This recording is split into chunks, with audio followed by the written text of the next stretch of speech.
Good evening, Facebook. It is July 14th, Wednesday, and we are back for another meeting of Diverse Minds with Keisha Hamilton. And I am excited to engage with you all tonight again for our weekly session. So thankful for those of you who are joining or will join. I am sharing my feed like I always do each week. And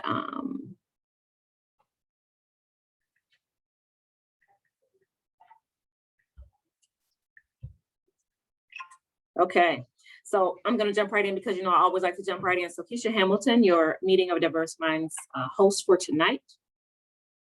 I am a mom, diversity, equity, inclusion, anti-racism consultant, and your host for tonight. A few of the titles that I wear, but, if you've been here for a while, then you probably know of them. And if you haven't been here for a while, then I'm encouraging you to watch some of my videos because you'll get a lot of content out of them and you'll also learn more about me. But I am excited, like I said, to share with you again on tonight. Those of you who are watching, please like and share the video if you've been here for a while.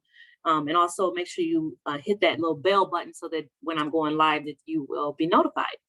We'll get right into our definitions. We talk about diversity, equity, inclusion, and anti-racism on a Meeting of Diverse Minds with Keisha Hamilton. We're going to define those because we understand that in order for us to really engage on any topic together, we have to have some shared terminology on that topic. So, sorry, I just gotta make sure I can hear myself. Let's see. Yes, okay, I can hear myself. So, okay. So diversity, what is diversity? Diversity is simply difference, okay? Your diversity is a difference. What we like to highlight on a Meeting of Diverse Minds with Keisha Hamilton is that we like to think about the diversity of your mindsets. So your ideology, how you were raised relates to how you view life. The circles that you kept, the people who you were often around, the school that you went to, the education that you received, all of those things relate to your diversity, not only your visual, how you show up to people. That's not the only diversity that we talk about. And that is really, it's superficial in a way when we're thinking about systems change, or we're thinking about, systems change, where, what America has done very well is that it can diversify its organizations, its circles, its whatever, without actually diversifying thought processes, without actually diversifying, thought processes, because thought processes, narratives, how we view life, why we view them that way, it matters to how we engage in life. It matters to the decisions we make. It matters to, who we stereotype, who we don't. It matters to everything. So while it's very important for us to, recognize that you do need to diversify physically, visually, there should be some diversity. That's never enough. I've mentioned this a couple times on my show, and I'll mention it again because it relates. It's like, when you talk about tokenism, that's the idea of just bringing people in who look different, but who aren't actually different in order to say that you check the box of diversity. So I've given the example of, if you have children, I have 4 girls and 2 boys. On different times, I have 2 sets of girls and, my boys, but my older girls are one set, my younger girls are another set. Anyways, so different times in their lives, I've done tea parties with them. And so if you have any idea what a girl's tea party is like, a little girl's tea party is like, she's there with her little table, maybe 4 chairs, and her, maybe another human being, and then a couple teddy bears are there, or just her and a bunch of toys around her table, supposedly drinking tea. Well, oftentimes, what diversity looks like in our organizations, in our, churches, in any spaces that were predominantly, white led. Now, obviously, there could be some needs for diversity in other communities, but those are rare. So we're going to talk about the ones that are more prominent in white communities. When they're trying to diversify, a lot of times they bring in teddy bears. Basically, they bring in somebody who looks different, and either just sits there at the table, is not contributing, or whatever they're contributing is so similar to what else has been contributed around the table that there's no difference. So diversity, like I said, that we like to highlight on a Meeting of Diverse Minds with Keisha Hamilton, is that you should have true diversity, true people who are challenging you, people who think differently than you, people who are going to challenge why you think the way you think, people who you can challenge why they think the way they think. You can't just bring people in who look different, but act and think the same because you don't have diversity. Equity. What is equity? That's the E and DEI. Equity is an acknowledgement of the barriers that exist and a commitment to eliminating those barriers. So the example that we give all the time on that, and I'm getting through these because, I like to get to my point all the time. And I'm also always watching my clock. But anyways, also the example that we give in equity, we have two individuals who need transportation. One person says, I need a car. The other person says, I need a bike to get to work, right? So the person who needs a car, and we like to also give the example of what the difference between equity and equality. I'll give you that in just a minute. But the person who says they need a bike, those who are attempting to, distribute equitably, say, okay, I'm going to give you $1,000 towards your bike.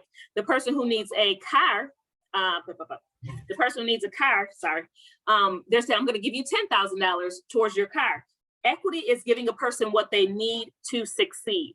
If a person needs a bike in order to get to work, then that's what we're going to give you. If a person needs a car to get to work, then that's what we're going to give you. Equity is not fair. It's not fair. Equity is not fair. Equality, the difference between the two is equality seeks to be fair. So it'll say two people need transportation. One person says, I need a bike. The other person says, I need a car. Equality says, I'm going to give both of you all $5,000 towards your needs, right? Well, what we've also been, when we're talking about equality, we've also run into being bad stewards of our money and bad stewards of our resources. We're giving one person more than they need, and we're giving one person less than they need. And so while this person has an abundance, and much of America looks like that right now, we have people with an abundance who still, now I have to spend some time on equity, you all. So often when we're trying to be equitable, we acknowledge that there are barriers. And this is this is the issue when it comes to diversity, equity, inclusion, anti-racism work. This is why we had to add on anti-racism work, because so many individuals, and on this show, we don't, mince too many words, while we also try to be very, clear in what we're saying. We're trying to diversify white organizations. We're trying to diversify white churches. We're trying to diversify a white world. Okay. White people don't need, they don't need space, because that's the space we're trying to diversify. Okay. So that's that. So when we're talking about equity and talking about giving a person what they need, it's not the white people who need anything. Okay. Now, does that, I'm going to trust that the people who are listening to Amigo Diversifies with Keisha Hamilton are a little elevated in their awareness and not nitpicky, because we always know that there are always, exceptions to the rule. We always know that there are exceptions to the conditions, et cetera, like that. But generally speaking, white people don't need us to acknowledge any barriers that exist in their lives when we're talking about equity. So when organizations are talking about equity and how we need to bring in equity and how we need to create more equitable situations, we're talking about we need to create more equitable situations for Black and brown individuals, people who are not white. That's what we're talking about. When we begin to focus on Black and brown people and the concerns that they have and the concerns that are very real, the barriers that they are experiencing from keeping them from simply living their lives, white people, because those are the spaces that we're trying to get into, white people resist. They have a problem with equity, because equity, just like that vehicle that I just mentioned, the two people who need a vehicle to get to work, or need transportation to get to work, one person said I need a bike, the other person said I need a car. Equality says I'm giving both of you all $5,000.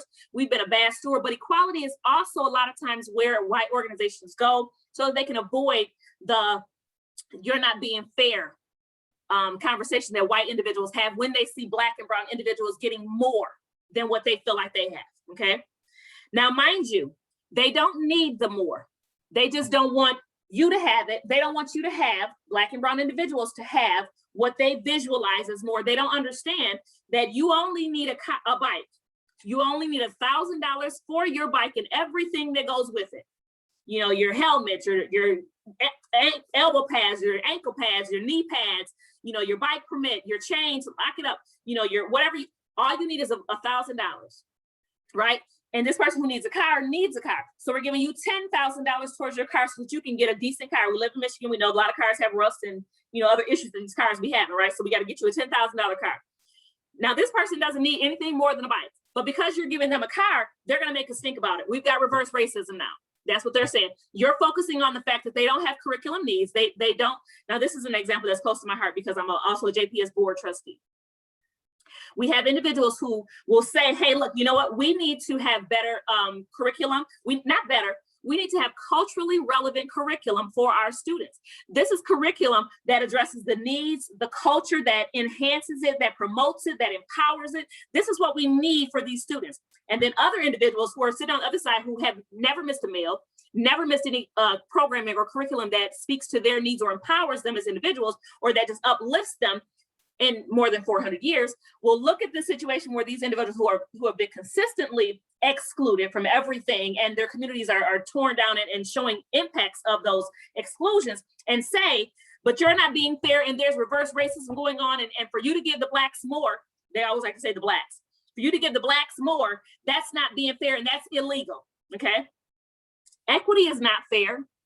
And those of you in your organizations or in your churches, your communities, your homes, your volunteer work, if you're seeking and looking towards equality, if that's what you're trying to get, you're doing the wrong thing, okay?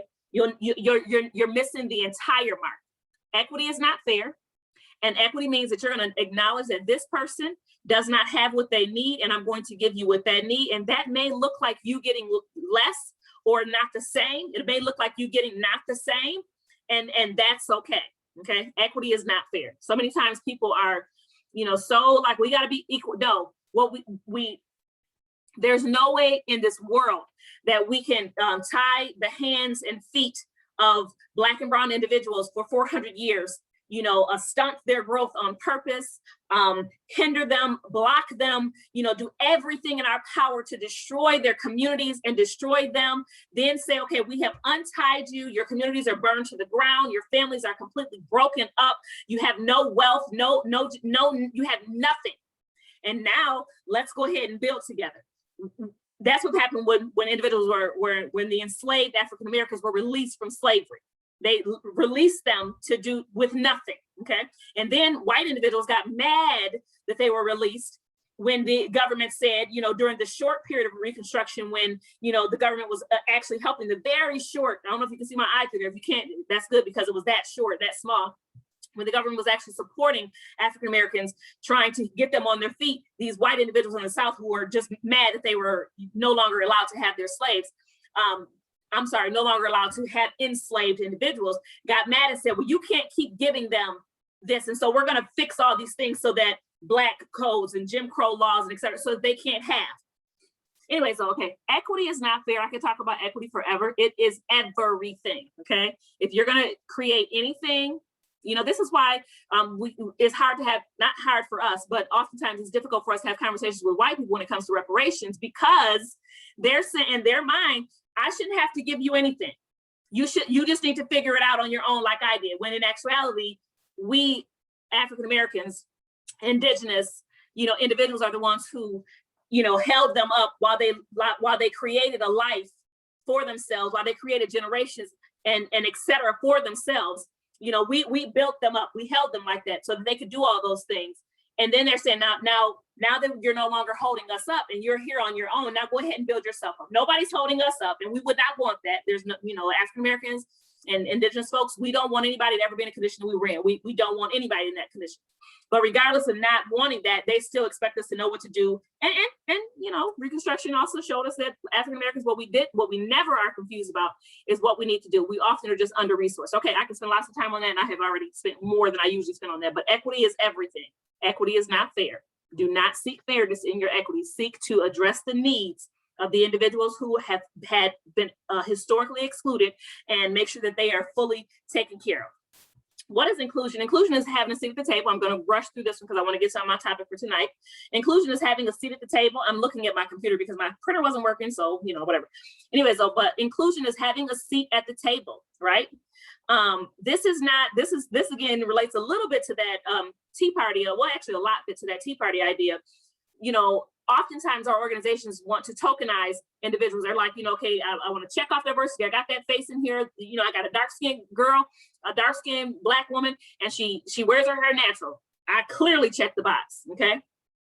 So you sit your dark-skinned Black girl or your light-skinned male, who's incredibly handsome and incredibly smart. Nothing against our incredibly handsome and or smart individuals at all. But these are the type of individuals oftentimes organizations choose more than the other ones for various reasons that we're not going to talk about tonight. But you sit them at the table and you say, all right, we've got it all. Let's have conversation. Let's make legislation. That voice is either so small or so unheard that nothing that they're contributing to this table is included in what we're creating. So what is inclusion? Inclusion is not only having, voices at the table that are very different from yours, but it's equitably, you got to equitable.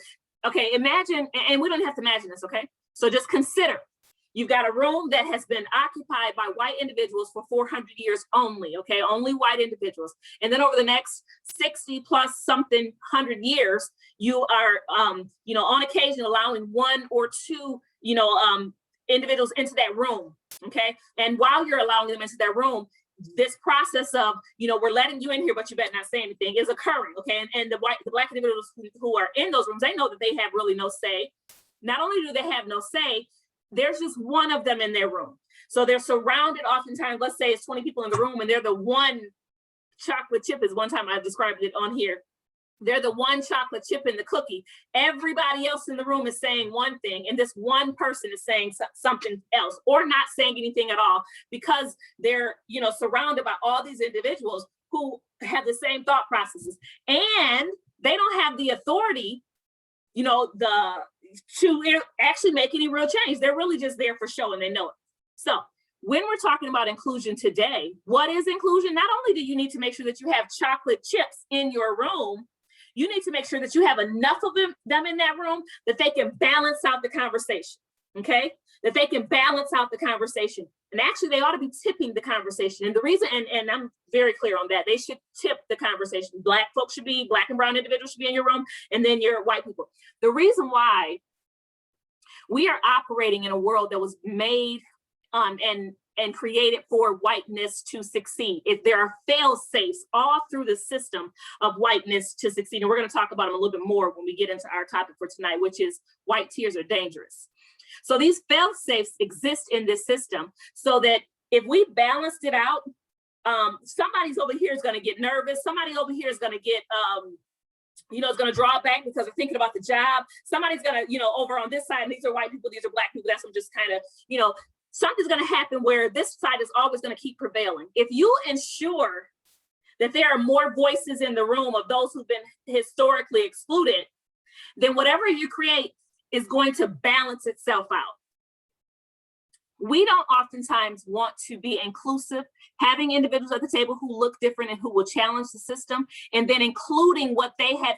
Our thought processes are so warped. They're so whitewashed that when somebody else comes in and says, hey, listen, if we want to appear and actually be inclusive, then we have to actually listen to each other and then include all those parts to make a whole. Now, because our society has been a dictatorship, our society has been a, the white way goes for so long, when someone comes in and says, as Martin Luther King Jr. said, an unjust law should be disobeyed. When someone comes in and says that, the white world that we live in, it grabs its heart, it covers its mouth, it bucks its eyes, it gets shocked and awed, and it looks and says disruptor, troublemaker, all those different things. It does not look at the law that was intentionally created to exclude and destroy other communities. It simply looks at the fact that someone is questioning it or wanting to destroy it. So if you're going to be inclusive, and say you don't have enough people in your organizations to actually, overbalance those chocolate chips in your room, those voices that are in there, they should be the final word. They should be empowered. They should be not fearful of losing their job, and they should be disagreeing with you often.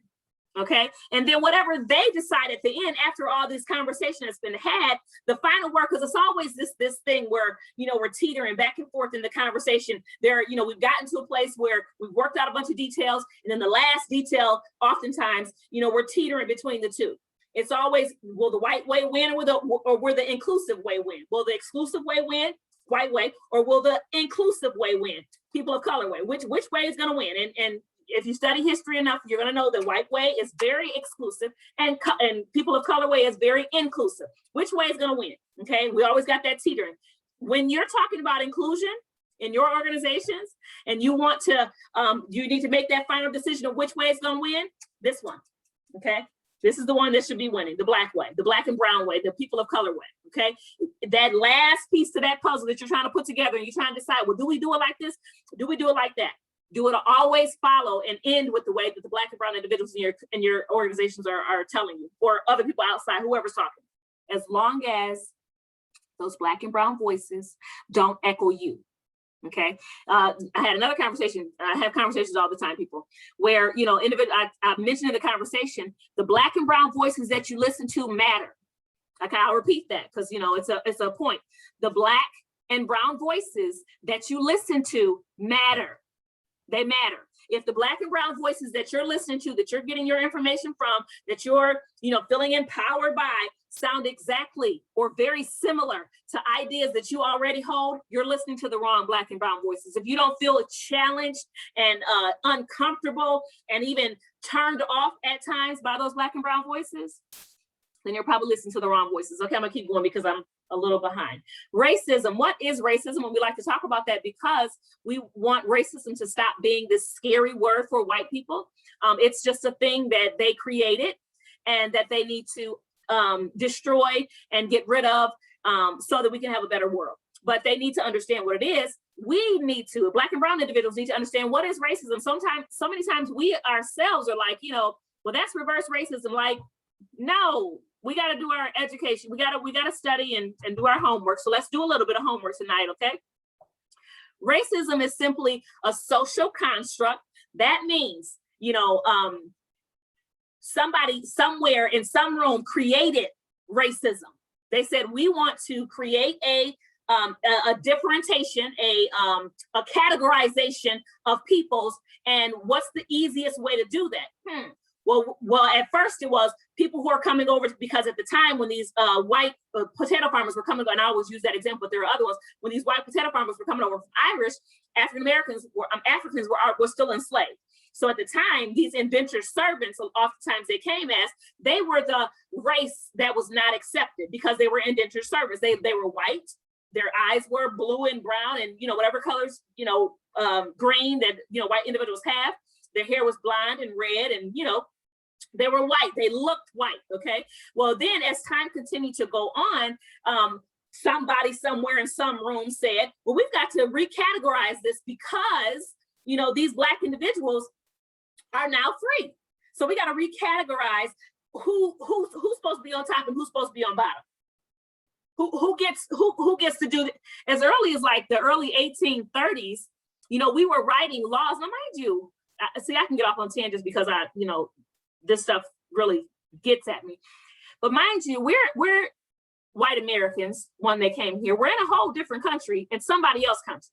And they decided, while in somebody else's country, that, I'm going to create a law in I think it's 1830s, the Preemption Act. Look up, I think it's 1830, the Preemption Act. But they wrote in the Preemption Act, this is an act that allowed white individuals to not only occupy lands, but then gave them, different ways to continue to occupy it. So they had, loans and, payment arrangements and, laws created so that they wouldn't be squatters on the land. We're going to create a land that if you're here for so long, then it's now your land. So all these things. But in that law, they put words in there that said, but white only. White only, right? Why did they put words in there? Because there were some free Blacks in America, and they said, we don't want you to get to be able to take advantage of Preemption Act. So racism is this social construct, okay? It is the deliberate exclusion, categorization of certain peoples based off of superficial, non-biological factors to advance one group and disadvantage another group. Okay, that's what racism is. How does it operate in America? Well, it operates in every little thing we do, every single thing we do. And I'm not going to, that's because that's not the topic tonight, and because we have talked about it more, and other times I'm not going to talk about it more. The last piece of racism that we have to remember, not only is it the categorization of these individuals, it's the codification, the legalization, and the power structure behind it. So, you know, different times Black people themselves will say, that was, you know, you Black person were being racist against this white person. Not at all, never. Were they prejudiced? Yeah. Could they be prejudiced? Yeah. Could they be biased? 100%. Were they racist? No. You got to understand that racism is coupled with power. So it's this exclusionary system coupled with power. It's legalized in our stuff. So when you hear Black and brown individuals challenging laws and rules and things that have been created, policies and practices and things that have been created, you need to understand they're challenging a system that was created and designed to exclude and destroy them. Because that's what racism is. Now, how much do we operate in it? Well, it depends on what shows are you watching. Are there any Black leads that are you know, the hero in it? You know, how many on how many fingers are you counting? You know, can you count that, you know, had you know, movies or shows where Black and brown individuals were showcased in a good light? They were the good person, as opposed to the shows where you've got all these white women heroes, you know, these heroines who save the day. You know what I mean? How many of those do you have? Millions? Yep. Mm-hmm. How much of that is actually true when we consider American society? Not only how much of it's true, how much of that is shaping how you think about Black and brown individuals. Now, mind you, people who watch these movies and shows, and I'm just going to talk about movies and shows before I move on to the next one. These are CEOs. These are middle management supervisors. These are your teachers. These are your admin, your CEOs, your board members. These are normal people watching these shows. And their brains are continuously being formed to think that white is good and Black and brown is bad, just by the TV shows they're watching. We're not going to talk about the books you're reading, the company you keep, you know, the TV shows that you watch that are always, you know, I get so tired because I like to watch shows on occasion, people. You know, it's kind of one of the ways that I debrief. I get so tired because I look for shows that have Black and brown leads that are positive, that don't, you know, that are not full of sex, that are not full of drugs, that are not full of, and these are not, now mind you, it's not my people that's creating these shows per se. It's shows and ideas and movies that white directors saying, I will fund you, but you got to do it this way. Because they're constantly trying to continue this narrative that Black is bad and white is good. All of that relates to racism. All of that keeps racism going. Your books that you're listening, that you're reading, your education that you're getting, if you don't challenge everything in your life, then you won't understand how these things are all connected. You won't understand how someone can say, I heard a woman ask, and you know, Google this yourself. Mark Lamont Hill has a show, and a woman asked him just here recently, a couple of days ago, are all white people racist? And he said, yeah, they are. He said, I don't know if you're trying to block me into a corner or not, but yes, and I didn't hear the rest of the conversation. But yes, all white people are racist. And I know that could be offensive, but when you start to make the connections, you'll say, how can I not be racist? And you're right. How can you not have this idea that I need to exclude and push out these barbarians and these animals, the Blacks, you know, and continue to support these thoughtful and wise and considerate whites? How can you not have that when that's all we're ever seeing in our media, in everything that we're doing? Okay, I'm not gonna stay on that for forever because I'm gonna get back into that soon. What's anti-racism? Anti-racism is simply actively and intentionally working to dismantle and oppose racism. You've got to know what racism is. You got to know how it shows up, and you've got to actively and intentionally oppose it. I'm going to do one last one before I go to my topic of today, allies. because I've had some conversation on my page about allies. And I put on one of the comments on my page, and we talked about this last time, but it's important enough that we need to keep uplifting it. An ally is an ally is an ally is an ally. An ally doesn't decide that because I offended this Black person, because let me be clear, allies, you're going to be offensive to us, okay? You're going to offend us until you fully, redo your whole world, and then just, constant, training and practice and reading and immersing yourself, burying yourself in this information, and then taking it all in. It's inevitable that you're going to make a mistake, and you're going to offend somebody real bad. Okay, make sure you apologize and make sure you get it right when you do, and that you try not to ever make that mistake again. But you're going to make a mistake, okay? And there's going to be some relationships that you're going to break. You don't get to say, if you're an ally, well, I guess since I offended 2 Black people, then I'm done with this work. Okay, that's because you're not an ally. Okay, and you also have to check yourself. What are you doing this for? Who decides that? I see value in this. I understand my part in this. I understand how I am upholding something that is destroying our whole world, because it's quiet as it's not kept. While racism deeply and physically, as far as it's more obviously affecting Black and brown individuals, it 100% affects white people. There's a complete lack of humanity. There's a complete lack of empathy in whiteness. There just is. Yet we all breathe the same. We all, we eat the same. We sleep the same. So clearly we're all the same as far as humans. But how is it that, one set of humans can, without having to be taught, know how to have empathy for and care for and of another human being? Well, what's happened over time is that because white people have, and whiteness and white people, now again, don't be offended by the fact that this is just a fact. While I'm not trying to be offensive and letting you know that white people did this, they just did do this. They did do this. And so therefore I just have to say that, like I said, when we're talking about equity and diversifying our organizations, we're not talking to Black and brown individuals. We're not saying you need to diversify. Now, there are on occasions where, we're not talking about those because they're so far and few between. What we're talking about is the generals here. White organizations need to diversify. And just like that, white people, as far as the white ancestry, they created this. And what happens with the people here today, white people today, they uphold this, they support it. Oftentimes unknowingly, oftentimes, ignorantly, as far as they just don't know, So that's to be clear, but they're still the ones upholding it, knowingly or not. So we have to make those distinctions so that we can know who we're talking about and who needs to start doing the work, right? Because we're already doing the work. Okay, subject matter for today, because I have 20 minutes and I try not to go over that. White tears are dangerous, okay? So the reason why this came up, some of you all saw my show, my little clip that I put on last Sunday. My children went to Disney World with their father, Magic Kingdom, the kids said, went to Disney World with their father, came home, and my 12-year-old daughter, actually my 7-year-old daughter is the one who let me know that her older sister, my 12-year-old, her older sister had been assaulted by a white male.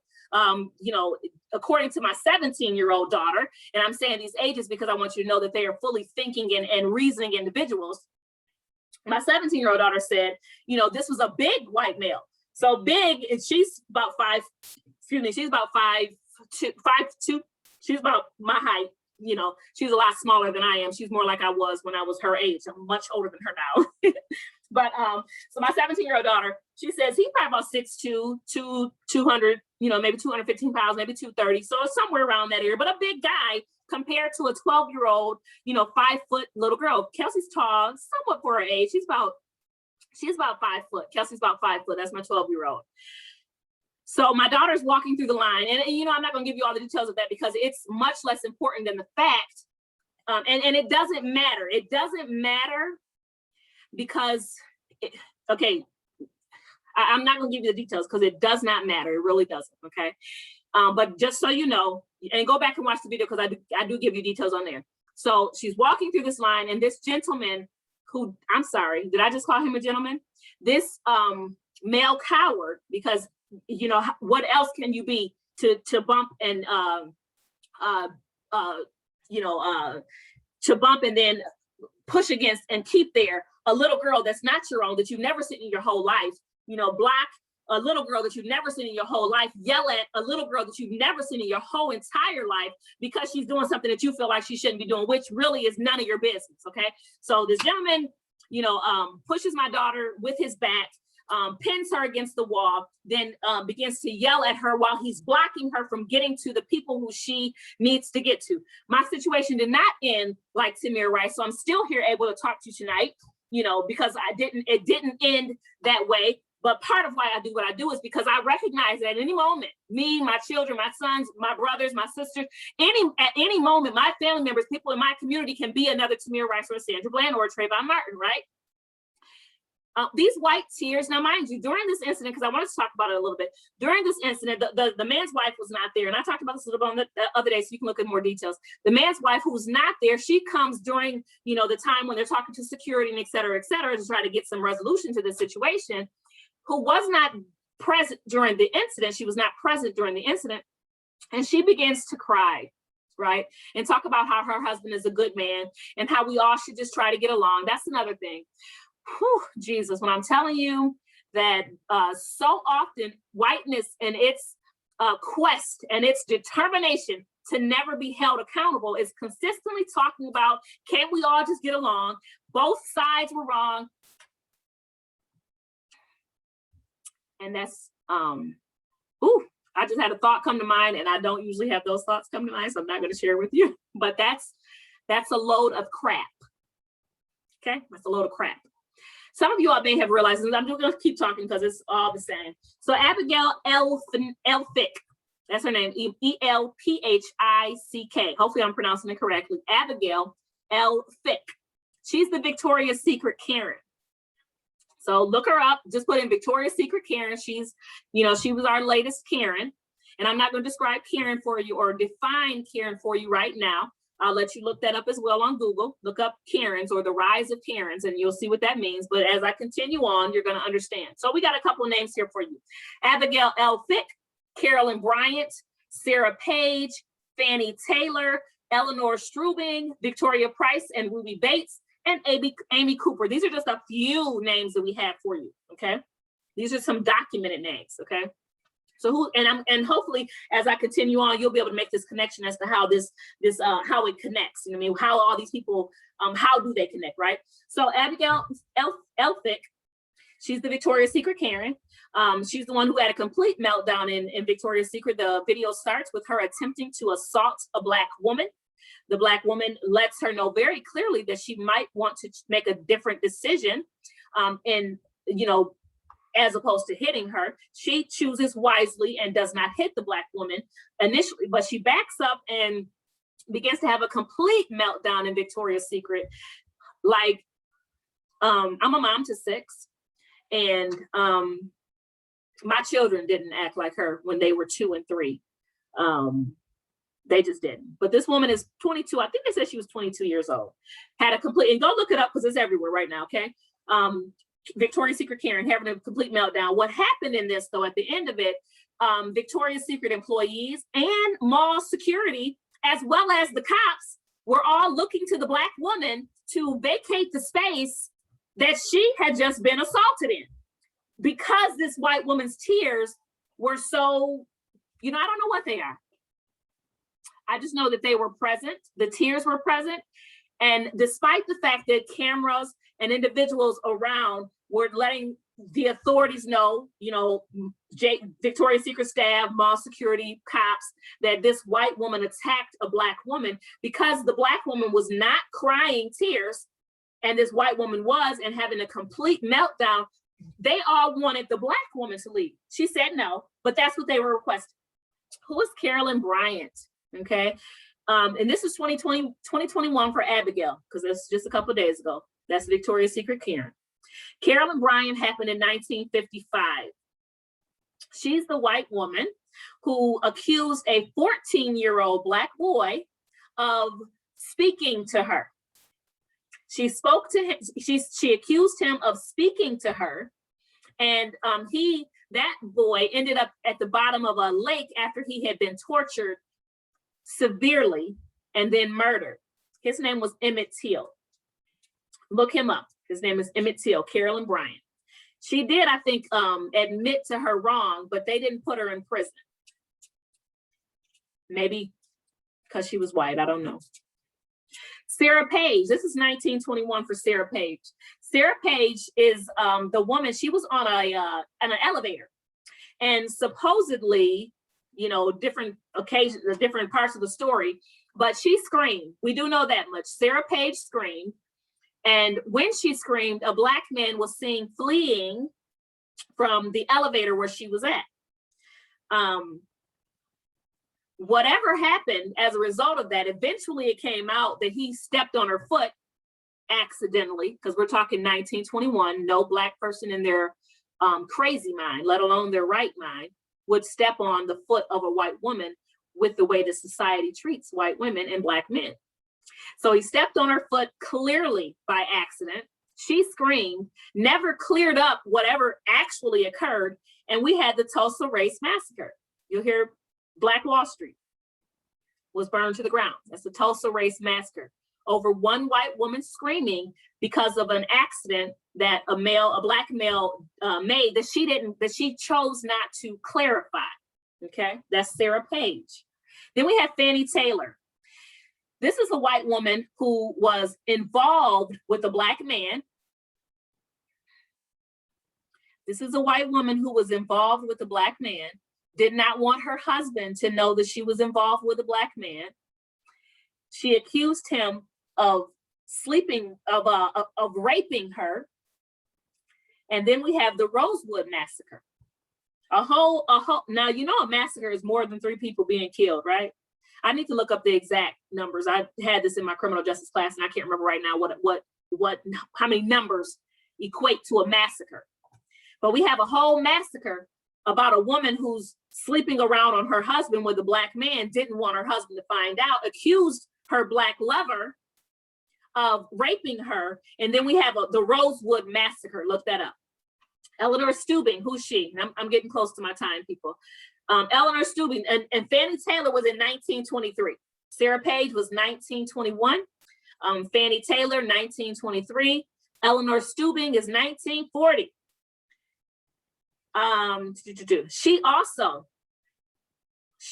lied on her Black lover because she didn't want her husband to find out that she was sleeping around. Thurgood Marshall he was the lawyer for this Black gentleman, and he was able to prove that she was lying. So, you know, I need to look up further to see how he died, but he didn't die the most horrible death. Okay, but she lied. He had to go to court. He had to get a lawyer, you know, because our society, what it does when it comes to white women and their tears, think of the man's wife who was crying, was not even in the vicinity when the incident occurred. She's crying. And just so you know, how they handled that was to say, you know, sir, you know, Disney, can you apologize? Man gives very fake apology, you know, and they let them on their way. Had a Black man pushed a 12-year-old white girl, blonde-haired, blue-eyed white girl, even brown-haired, blue-eyed white girl, brown-eyed and brown-haired white girl, just white girl. Trust and believe him, his whole family, and everybody that looked, like they compassionately at him would have been kicked out of Disney. That's what would have happened, okay?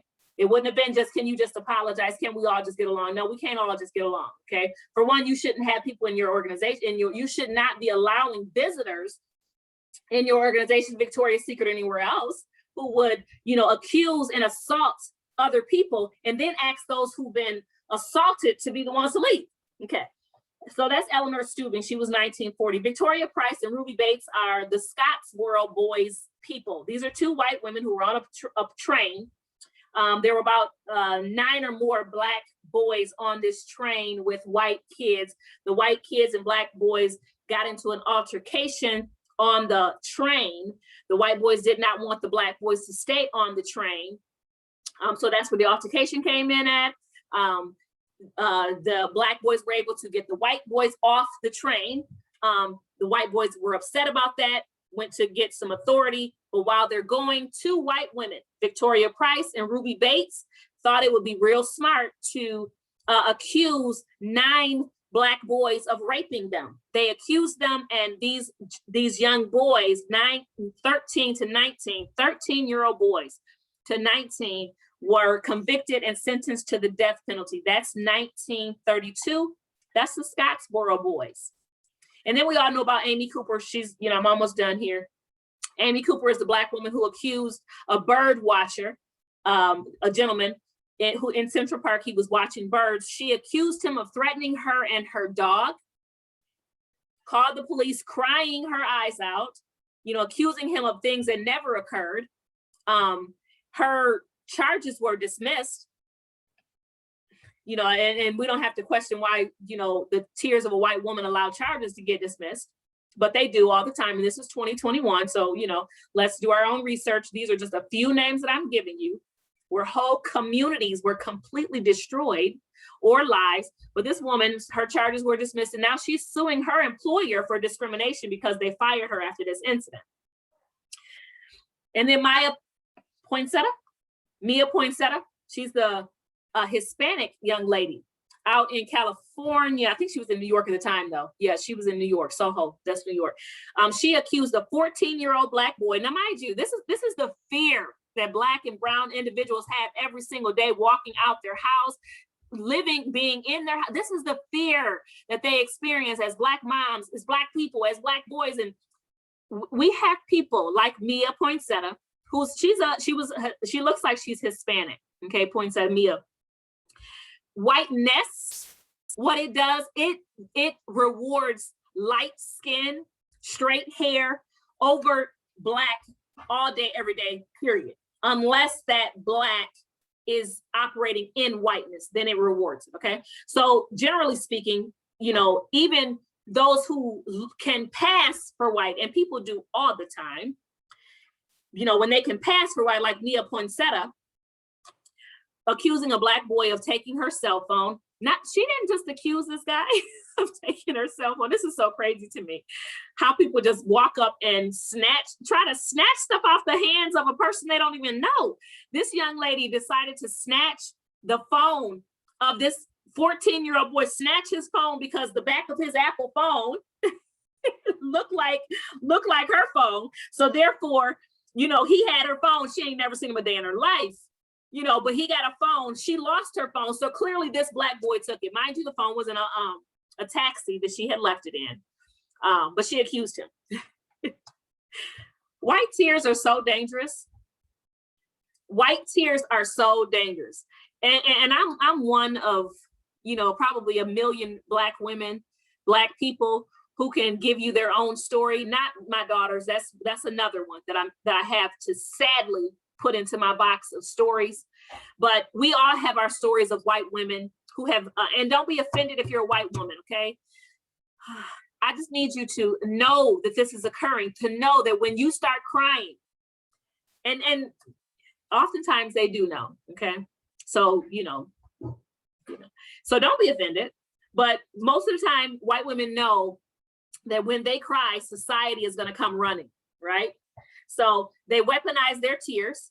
They cry those tears. That you're in your organization. So let me be clear. We're always talking about our organizations, our places of employment, our family members, our relationships that we have going on, our churches that we have going on, Black or brown individual checks, white individual who got out of pocket, because oftentimes that's what happens.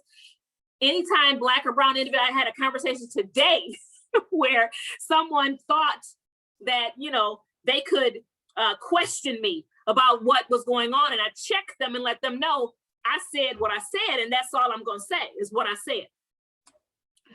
That type of behavior from a Black or brown individual to a white person, especially a white male, is so wrong in the eyes of white people that white women oftentimes, and men, but women too, white women especially, but white men also, will cry. They will weaponize their tears. They will come to other white person, because generally those are the ones who are in charge, and say this or that happened, never telling what they've done, never telling how they, offended or whatever, which matters. But also what matters more is those tears, white supervisor, white church leader, white family member, because this person is crying, then clearly everybody else over there, especially the Black folks, have to be guilty.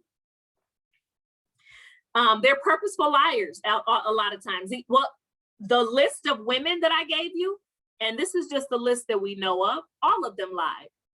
Every last one of them lied.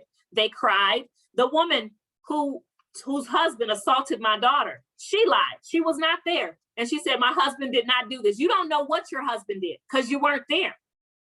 You were not there. She encouraged her daughter to lie. You know, he encouraged his 10 or so year old daughter to lie.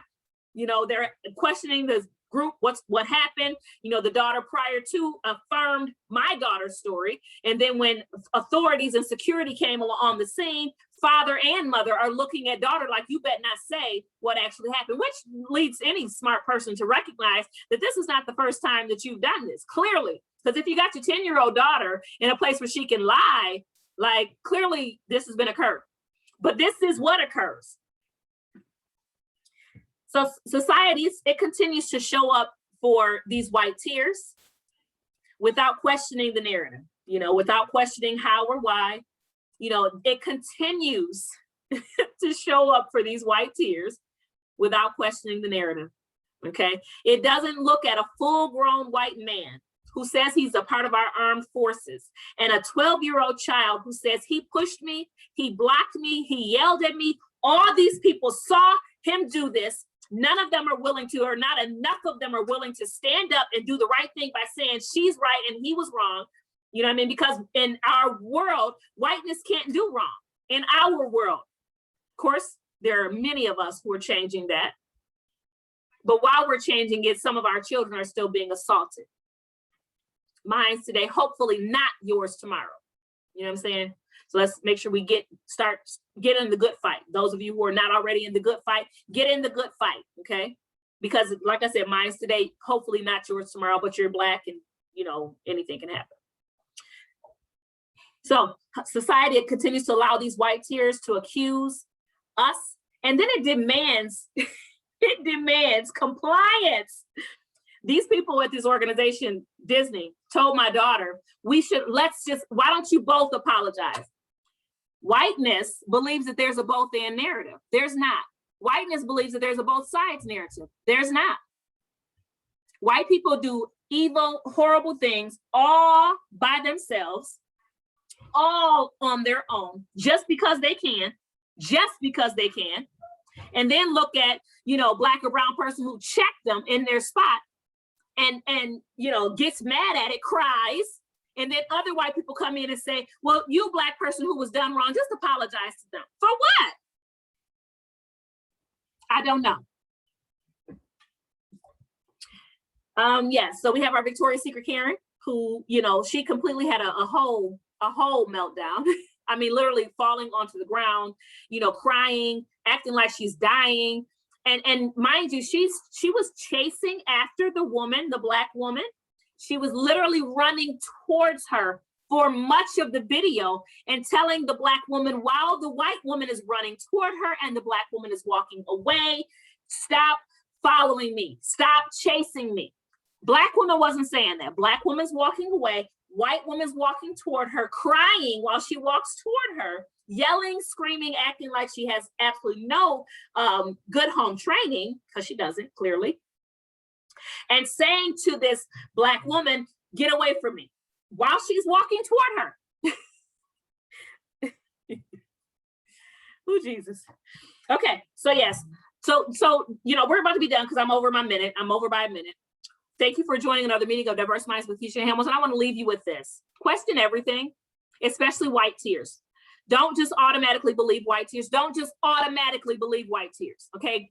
Get every word I said. Don't just automatically believe white tears. Question everything. Does that mean to say that white women crying on occasion aren't crying for legitimate reasons? That is a thing. White women can cry, white men can cry on occasion, and it actually be legitimate. That's the thing, okay? We're not saying it isn't. What we are saying, what I am saying, question everything when it comes to white tears. Everything. Okay, just question it. Is it true? Now, I'm not talking, and I questioned even how to say that, because when it comes to violence against women, you know what I mean? We know that women can be victimized by violence. And, you know, I'm a firm believer that you believe a woman when she says she's been violated. Now, I'm also a firm believer that you do your research, and you don't have to do research where you demean a woman, but there is such a thing as a lying woman. Okay, that happens. Now, again, you know, I'm not saying that we all are, or that, you know, whatever, but when it comes to these white tears, in the case of a white person against a person of color, question the entire incident and fall on the side of safety, and that is holding the white person accountable. That's your safe side. Okay, that's one thing I want to leave with you. Question laws, question cops. Now, I'm not saying black and brown person, you get pulled over and you need to be questioning cops. You know, you all, hopefully you're getting your plans together on how you deal with that as families, you know, and then as an individual. You know, I'm the person that says, you know, live to fight another day. I believe in that. You know, live through the incident long enough to try to fight another day. You know, but when you get to a safe place, question everything. Okay. Again, question these white tears, especially when they are in relation to black and brown individuals. Okay. Thank you so much for joining another meeting of Diverse Minds with Keisha Hamilton. I am Keisha Hamilton. I look forward to joining and speaking with you all on next week. Thank you, and see you later. Bye.